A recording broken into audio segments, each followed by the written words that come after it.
পাচ্ছে, হ্যাঁ 5টা মালসা দিচ্ছে, একটা নাম করে দিচ্ছে, বা তো উদ্ধার হলো। সারা কিছু জানলো না, সারা জন্ম কাজ রইল, যেমন তাই করে বললো কি করে উদ্ধার হবে রে, বলে নাম করলেই উদ্ধার। বাবা নাম করলে কি উদ্ধার রে?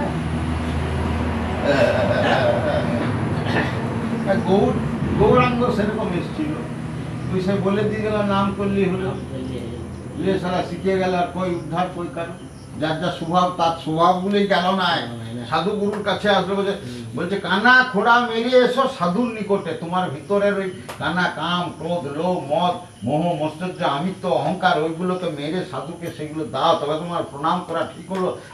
আমাকে সমর্পণ করলে, আমি যদি গুরুকে আমার মাথাটা সমর্পণ করে আমাকে সম্পূর্ণ দিয়ে দিই, তো আমি তো গুরু হয়ে যাব।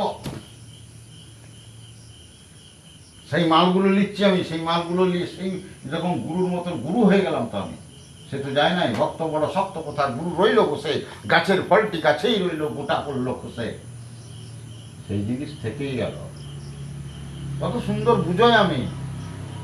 ওই যে মগটা, ওই যে মগটা দেখছিস লীল মতো মগটা রে, ওইটা করে সবাইকে জল খাওয়াচ্ছি। তো মগটা যদি ছিঁড়া হয়ে যায়, মগটা যদি ছিঁড়া হয়ে যায়, যেমন ওই মগটা ছিঁড়া হয়ে গেছে, জল পড়ে যাবে তো, তেমনি ধর আমার শরীরটা, রামকৃষ্ণর শরীরটা থাকবে না, এবারে দেহ রাখবে।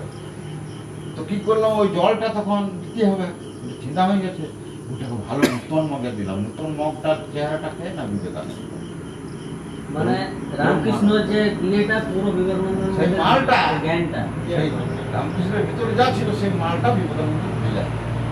রামকৃষ্ণ বাবা পাত্রটা পাল্টালো, রূপটা পাল্টালো, কিন্তু মালটা সেই মালটা। সেই জন্য বলছে ভক্ত বড় শক্ত কথা, গুরু রইল বসে, গাছের ফলটি, গাছের ফলটা হ্যাঁ গাছেই রইল, ফলটাও আছে, পড়লো খুশি।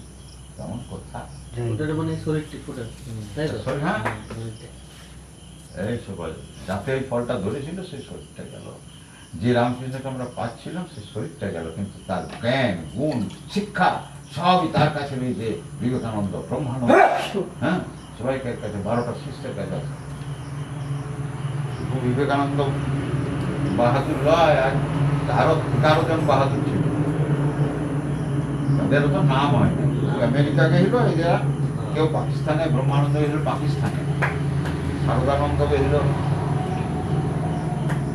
ইয়েতে, ওই একটা